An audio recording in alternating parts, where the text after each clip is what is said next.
What would you do if two men dressed like police officers appeared at your front door, demanding to be let inside, their tone sharp and their presence intimidating? For most people, the answer would be simple: open the door, cooperate, and pray it ends quickly. But for one woman in Plano, Texas, the night played out very differently, and the truth that followed would unravel a web of power, control, and corruption nobody in the neighborhood expected. The first knock came at exactly 7:42 p.m. It wasn't polite, it wasn't hesitant, it was the kind of knock that made the glass in the door rattle, a message in itself: take us seriously. Inside the house, Simone Givens, a 42-year-old homeowner, froze. She had just set down her dinner plate, the smell of baked chicken and rosemary potatoes still hanging in the air. This was the quiet hour of the evening when the subdivision usually hushed itself into routine: dog walkers heading home, televisions flickering on, and porch lights glowing against trimmed lawns. Random visitors were rare. Another knock followed, heavier, sharper. Simone's instincts, trained over years as a deputy U.S. Marshal, kicked in. She knew the sound of confidence, and she knew the sound of nerves disguised as authority. This knock carried both. Moving toward the door, she peered through the narrow window beside the frame. Two men stood outside. Their appearance was almost convincing, at least at first glance. Dark vests, black boots, shirts tucked neatly, and badges clipped to their chests that gleamed under the porch light. But Simone's eyes were trained to notice the cracks in a disguise. These badges were too shiny, too cheap, the kind you could buy online. Their uniforms didn't match, different shades, different cuts, the patchwork of costumes, not issued gear, and most telling of all, their posture was wrong. Real officers carried authority like a second skin. These men looked like actors in a play they hadn't rehearsed enough. Police. Open the door, Mom. One of them called, his voice low but slightly rushed. Simone didn't move. She stayed behind the door, her hand resting lightly on the lock. Years of work had taught her patience was more powerful than panic. Who sent you? She asked through the wood, her voice even, controlled. The taller man cleared his throat. We got a call. Disturbance complaint, from your OA. Her eyebrows arched. Disturbance, she almost laughed. She hadn't had guests in days, hadn't played music, hadn't even spoken louder than the television. She lived alone. The only disturbance in her home had been the occasional cheer during a Cowboys game. Disturbance of what, exactly? She pressed. The shorter man shifted his weight, glanced at his partner, then snapped back. Just open up, ma'am. We need to check inside. That was the moment her irritation outweighed any flicker of fear. If they were real, they'd follow protocol. They'd identify themselves clearly, offer department names, and display proper credentials without hesitation. Instead, they fumbled through vague answers. Which department are you with? She asked. Silence. Then a muttered, police department. No city, no county. Just two words anyone could say. That sealed it. Simone clicked open the storm door, not to let them in, but to lean forward so her voice carried. Her eyes locked on theirs. If you're really officers, you'll state your names and badge numbers. Right now. The shorter man's hand twitched at his side. Lady, don't make this difficult. Simone's lips curved into a faint smile. Funny, she said softly, because difficult is what I do for a living. She reached calmly to the console table beside her and pulled out her badge holder. Black leather, edges worn from years of use, with the silver emblem of the U.S. Marshals Service catching the light. She flipped it open, holding it high enough for both men to see. The reaction was instant. The taller man stiffened, the shorter one's face drained of color. They exchanged a look, panic written across it, then bolted. No explanation, no cover story. They ran, down the steps, across the lawn, into an unmarked sedan parked half a block away. Tires screeched as the car peeled off into the night. Simone shut the door slowly, exhaling not with relief but with frustration. Intimidation dressed as authority wasn't new to her. But this wasn't random. This was personal. Her phone buzzed on the counter. A text from her neighbor, Carla Raines. Did two officers just leave your house? Simone typed back quickly, not real officers. Carla's reply came fast. Then who were they? Simone looked out the window at the quiet street, every porch light glowing in suburban perfection. That's the question, she whispered to herself. And she knew one thing for certain: in this neighborhood, where every lawn was measured and every driveway monitored, suspicion didn't bloom in the dark without a gardener behind it. That night, sleep didn't come easily. Simone sat at her kitchen table long after the fake cops had vanished, her badge lying beside her phone. Every detail replayed in her mind: the cheap badges, the mismatched vests, the nervous eye twitch, the vague, police department, answer. None of it fit. By dawn, she was already lacing her running shoes. Running cleared her head, gave her the rhythm to think. The subdivision was picture perfect that morning: manicured lawns, identical shutters, the smell of fresh mulch in the air. But perfection wasn't safety, and she knew it. As she jogged past Carla's house, her neighbor waved her over, eyes wide, robe cinched tight around her waist. "Simone, you scared me half to death last night," Carla said. "I saw them leave, they looked like cops, but something was off." "That's because they weren't cops," Simone answered, her tone steady but her irritation sharp. Carla hesitated, then leaned in as if someone might be listening. "You don't think the HOA had something to do with it?" "That's exactly what they said," Simone replied. "A disturbance complaint." Carla's voice dropped. "But you don't even make noise. I've lived across from you for 3 years, the only disturbance is when you yell at the cowboys." Despite herself, Simone smiled faintly, but her eyes told another story. "This is bigger than gossip," she said. "The HOA has always been strict. Lawns, mailboxes, fences. But sending men in fake uniforms, that's a line you don't cross by accident." Carla's face paled. "So what are you going to do?" Simone glanced at the empty street, the identical houses lined up like dominoes. "What I always do," she said quietly. "I find out who's behind it." And as she ran the rest of her loop, her mind was already working. If the HOA thought intimidation would silence her, they had chosen the wrong target.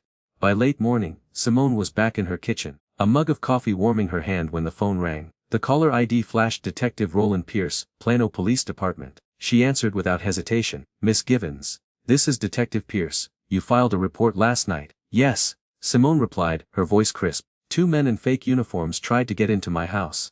Claimed they were responding to a disturbance from my HOA." Pierce's tone shifted, more attentive now. "Can you describe them?" Simone recounted every detail. Height, build, the mismatched clothing, the 2 clean hands of one man, the cheap badges. Years of training made her memory sharp. She could still see the nervous Adam's apple bobbing when the taller one muttered "Police Department." Pierce listened without interrupting, then asked, "Did they make threats?" "They implied authority. They demanded entry." "That's threat enough. And you're certain they weren't legitimate officers?" Simone let out a dry laugh. "Detective, I've been a deputy U.S. Marshal for 15 years. I know what real officers look like." "Understood," Pierce said quickly, almost embarrassed. "We'll pull traffic cams. Try to trace the vehicle." "Do that," Simone replied, "and check if anyone from my HOA board has connections to those men." There was a pause. "Why do you say that?" "Because that's what they claimed. They were acting on an HOA complaint." When the call ended, Simone leaned back in her chair. She trusted the detective seemed competent, but she also knew politics in a town like Plano. HOAs carried weight, sometimes more than city officials wanted to admit. That afternoon, as if on cue, a white envelope appeared in her mailbox. HOA letterhead. Inside, a notice: community standards reminder. Noise concerns reported by neighbors. No details, no signature. Just a warning dressed in polite formality. Simone read it twice, then shook her head. It wasn't subtle. Whoever sent those men wanted a paper trail. Intimidation first, documentation second. She called her mother in Shreveport. The older woman's voice carried a mixture of love and steel. "Baby, I don't like the sound of this. People who hide behind uniforms. They don't want the law. They want control." Simone stirred her coffee slowly. "That's exactly what it feels like." Her mother's voice softened but didn't waver. "You've never been the type to back down. Don't start now." "I wasn't planning to," Simone replied. But her mind was already racing. For years she had tolerated the HOA's nitpicking, the measured lawns, the mailbox inspections, the driveway citations. It had always seemed easier to comply than to fight. But now, sending imposters in uniforms to her door, that was no longer a neighborhood spat, that was a crime. The following evening, another letter appeared on her table. Passive-aggressive, worded carefully, dripping with false politeness. Pending review. Further action if issues continue. She didn't bother opening it fully. The intent was clear. Her thoughts returned, again and again, to the moment those men flinched at her badge. She remembered the taller man's cracked voice, the shorter one's restless shifting. They hadn't been hardened criminals, they'd been errand boys. Which meant someone else was pulling the strings. Later that night, Carla knocked on her door, casserole dish in hand. "I just wanted to check on you," she said nervously. Simone let her in. Carla's eyes darted around as though she expected someone to jump out from behind the curtains. "You really think they were fake?" she whispered. "I don't think, Carla. I know. Their IDs were garbage. Real cops don't run when you flash federal credentials." Carla swallowed. "So what happens now?" Simone shrugged, calm but firm. "Detective Pierce is digging. But if the OA's behind this, they picked the wrong person." Carla hesitated, clearly unnerved. She wanted to say more but settled for a soft, "good night," before slipping back across the street. The moment the door closed, Simone locked it and leaned against the frame. She could feel it in her bones. This wasn't random. This was targeted. The next morning Pierce called again. Miss Givens, we traced the vehicle, rental agency, fake names, cash payments. We're checking security footage now. Simone let out a humorless laugh. So they're sloppy, but not stupid. Something like that. You said they mentioned your HOA. Have you had any recent disputes with them? Simone almost laughed again. Detective, everyone in this neighborhood has issues with the HOA, but nothing that warrants fake cops at my door. We'll keep digging.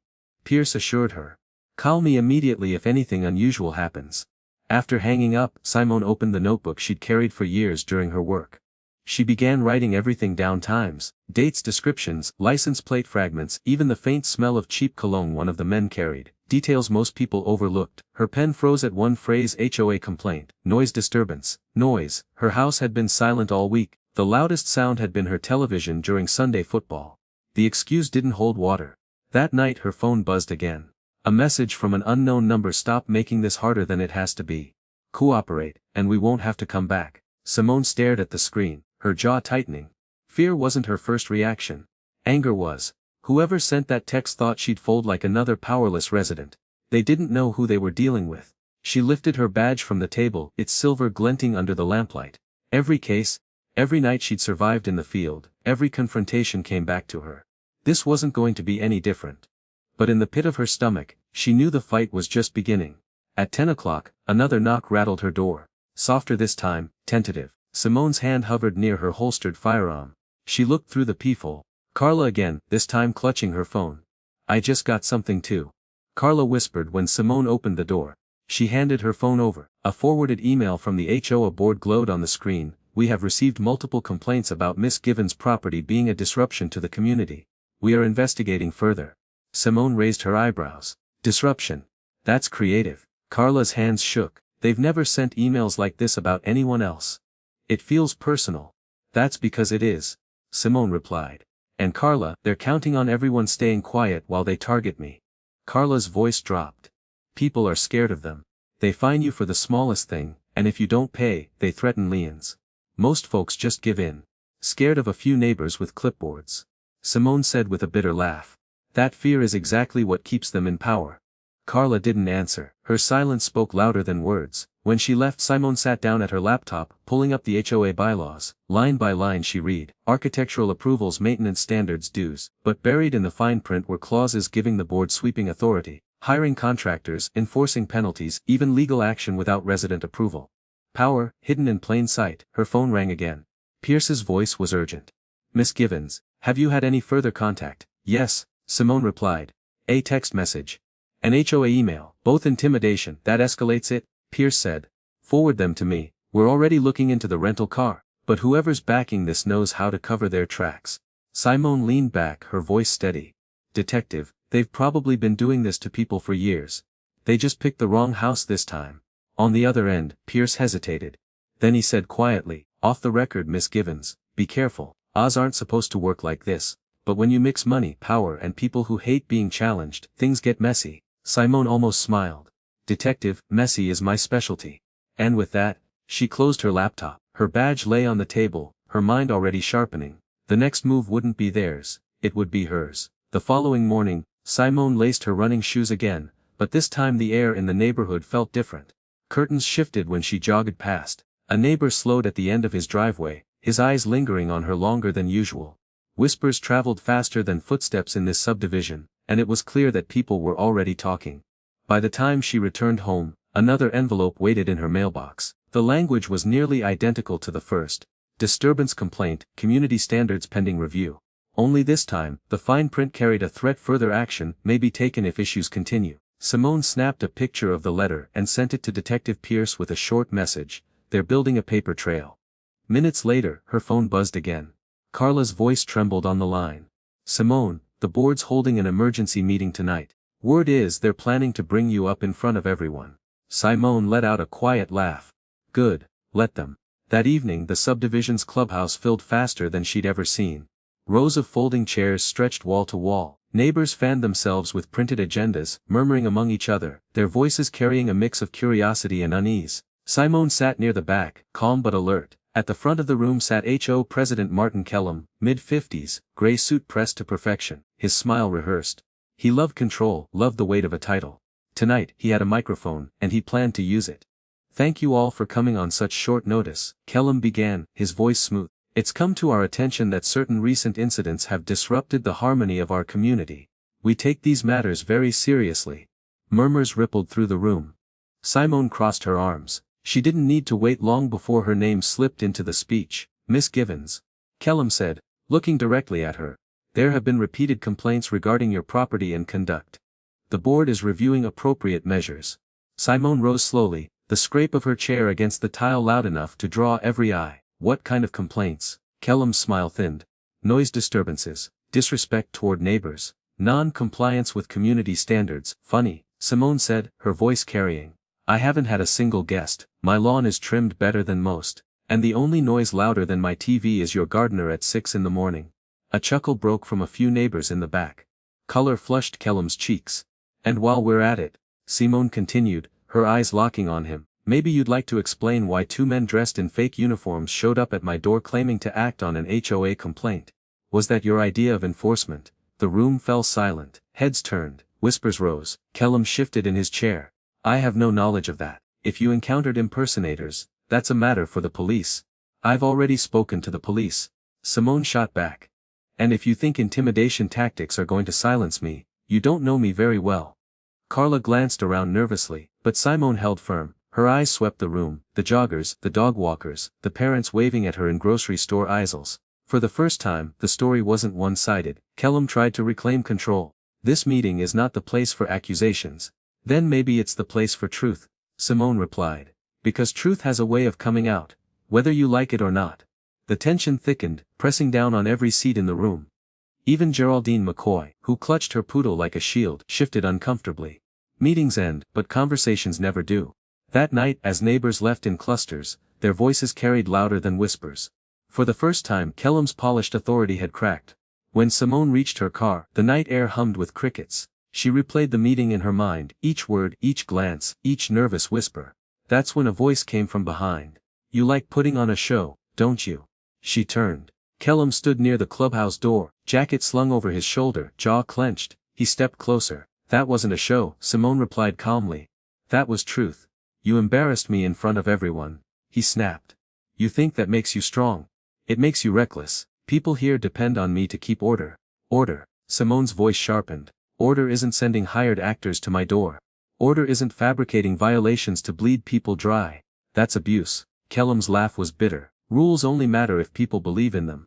My job is to make sure they do. And if that means being the bad guy, so be it. Simone stepped closer, her voice low but cutting. You crossed a line when you brought that fight to my door. I don't scare easy, Kellum. And I don't fold. For a moment, the only sound was the hum of the streetlight above. Kellum's eyes narrowed. You may have a badge, but this is my neighborhood. People here will side with me because they're afraid of losing their homes. Fear is stronger than respect. Simone didn't flinch. Fear only works until someone stands up to it. And tonight they saw someone stand up. Kellum's mask slipped further, his voice harsh. You keep pushing, you'll regret it. Before Simone could respond, a car pulled up. Thomas Rivera, usually quiet, sat behind the wheel. His eyes flickered between them. Simone gave Kellum one last look. This isn't your kingdom, Martin. And sooner or later, people stop bowing. She walked toward her car, leaving him standing in the yellow glow of the street lamp, his face tight with fury. The next morning, retaliation began. A bright orange slip was taped to Simone's door: violation. Improper waste bin placement. She crumpled it. Her bins were exactly where the bylaws required. By noon, another letter arrived: at fence structurally unsound. She inspected it herself, solid as the day it was built. Carla appeared at her doorstep, pale. They're stirring people up. A neighbor told me the board is warning everyone that siding with you could put their own homes at risk. Classic scare tactic. Simone muttered. Carla wrung her hands. Some already think it's safer to stay quiet. Silence is exactly what they want, Simone replied. And if we give it to them, they win. Later that day she called Pierce. They're escalating. Bogus violations, spreading fear. They're trying to pressure you into backing down. Pierce said. We're compiling evidence. Keep documenting everything. Every notice, every call. I've been doing that since day one. Simone assured him. That night, she spread the stack of HOA letters across her desk, scanning each one, building a digital file she labeled HOA tactics. The pattern was clear: vague claims, exaggerated complaints, no proof. A system designed to intimidate. Her phone buzzed again. Another anonymous text: you can't fight us all. Simone stared at it, then typed back 2 words, watch me. Detective Pierce called early the next morning, his tone clipped and urgent. Miss Givens, we've been following the money. You're going to want to see this in person. And an hour later, Simone sat across from him at the Plano Police Department. On the desk between them lay a stack of documents, bank statements, contracts, photocopies of HOA expenditures. Pierce tapped one page with his pen. Here's where it gets interesting. The board approved thousands of dollars in security services. All of those payments went to companies connected to one man, Travis Blaylock. Simone's brow furrowed. Blaylock. They hired him once after some break-ins, but he wasn't official police, just guys invest driving golf carts. Pierce nodded. Same guy, shady record, unlicensed, sued twice for impersonation, and guess who signed every HOA payment check made out to him? Martin Kellum. Simone said without hesitation. Exactly. Pierce leaned back. And it doesn't stop there. Several residents who were fined never saw their money deposited into the HOA account. It was rerouted into a personal account tied to Kellum's wife. Simone let out a low whistle. So it's not just control, it's theft, and intimidation covers the theft. Pierce nodded grimly. We're preparing a case. But once we confront him, it's going to get ugly. Are you ready for that? I've dealt with worse than Kellum. Simone replied firmly. And the longer he runs unchecked, the more people he hurts. That afternoon, Thomas Rivera stopped Simone near his hedges. Normally reserved, Thomas lowered his voice. I don't buy their story, Simone. Last month they tried the same thing on me, fined me for parking my truck overnight. I checked the bylaws. Nothing about trucks. When I pushed back, I got a letter about disturbances too. Her pulse quickened. You think they're fabricating complaints? I don't think. I know. Thomas wiped sweat from his brow. Most people just pay. I've been documenting everything. Letters, dates, fines. Want me to share it? Absolutely, Simone said. That night, she scanned Thomas's documents and emailed them to Pierce. Within the hour he called back. This is bigger than we thought. If we can show a pattern of fabricated complaints tied to financial penalties, that's fraud. Add Blaylock's fake cops, and we're looking at criminal charges. So what's the next move? Simone asked. Patience, Pierce said. We need airtight evidence before going public. But Miss Givens, you're in the spotlight now, whether you want to be or not.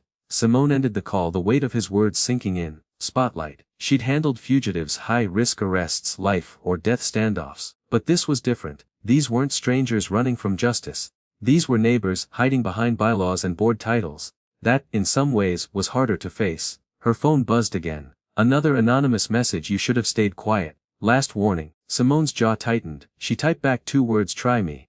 But answering never ended things. It escalated them. The regularly scheduled monthly board meeting came days later. Flyers had gone out, notices tacked on bulletin boards. By the time Simone walked into the clubhouse, the place was standing, room only. Residents filled every chair, others leaning against walls, eyes fixed on the front where Kellum and his board sat like royalty behind microphones. Simone didn't sit in the back this time. She took a chair near the front. If Kellum wanted to confront her again, she wasn't giving him the advantage of distance. Good evening, Kellum began, his tone rehearsed. Tonight we address matters of community importance. The board's duty is to maintain the integrity of our neighborhood. Simone raised her hand. Before you get too far into your speech, maybe we should start with the 2 men who showed up at my door dressed as police officers. Care to comment, Mr. Kellum? A ripple spread through the room. Kellum adjusted his tie. As I've said, the board has no involvement in that unfortunate incident. Funny, Simone said evenly. Because Detective Pierce traced the rental car back to someone your board paid for security, a man named Travis Blaylock. Sound familiar? Gasps echoed through the crowd. Janice Moen, a sharp-tongued retired teacher on the board, pressed her lips tight. Darrell Pritchard, a real estate agent, muttered into his mic. This is not the place for wild accusations. It's not an accusation, Simone replied, her voice steady. It's fact. And if you think intimidation is going to silence me, you don't know who you're dealing with. From the back Thomas stood, his voice carrying. She's right. I've got copies of letters this board sent me, fabricated violations, false claims, fines designed to shut me up. Simone isn't the first target, she's just the first to fight back. The room erupted in chatter. Neighbors nodded, murmured, shifted uneasily. Kellum slammed the gavel. Order, this is a formal meeting, not a circus. Simone didn't sit down, her gaze bore into him. Tell me this, Kellum. Why do you think you can run this neighborhood like your personal kingdom? Is it money, control, or just the thrill of watching people bow? For the first time Kellum's polished mask slipped, his voice sharpened. You don't understand how hard it is to keep this community running. People cut corners, ignore the rules. Without structure, there's chaos. Structure is one thing, Simone shot back. Sending imposters to my door is another. That's not structure, that's criminal. The silence was heavy. Even Geraldine McCoy, poodle tucked under her arm, stood up. If what she's saying is true, we need answers. This board works for us, not the other way around. Several others murmured agreement. Kellum's eyes darted, searching for support. His grip on control was slipping. Finally, he forced a smile. The board will review all concerns and respond in writing. For now, this meeting is adjourned. He slammed the gavel, harder this time. But people didn't rush out. They lingered, clustering in small groups, whispering about what they'd just heard. For the first time, Kellum didn't look like the most powerful man in the room. As Simone gathered her things, she spoke loudly enough for Thomas to hear. Truth has a way of surviving, no matter how much someone tries to bury it. Thomas nodded. And now the whole neighborhood's watching. Outside, the air felt charged. The illusion of control Kellum had relied on for years had cracked. And once a crack appeared, it only spread wider. But exposing corruption doesn't end a fight, it makes the people in power strike harder. And Simone knew retaliation was already on its way. The retaliation came fast. The next morning, Simone found a bright orange slip taped to her door: violation. Improper waste bin placement. She crumpled it in her hand. Her bins were aligned perfectly, exactly as the bylaws required. By noon, another envelope arrived, claiming her fence was structurally unsound. She walked the perimeter herself. Not a board out of place. Carla appeared at her doorstep, her face pale. They're stirring people up. My neighbor said the board is warning everyone. If they side with you, their own homes could be at risk. Simone exhaled slowly. Of course they are. Classic scare tactic. Carla twisted her hands. People are scared, Simone. Some think it's safer to stay quiet. Silence is what they want. Simone said firmly. And if we give it to them, they win. That evening she sat at her desk, the growing pile of letters spread out like evidence cards.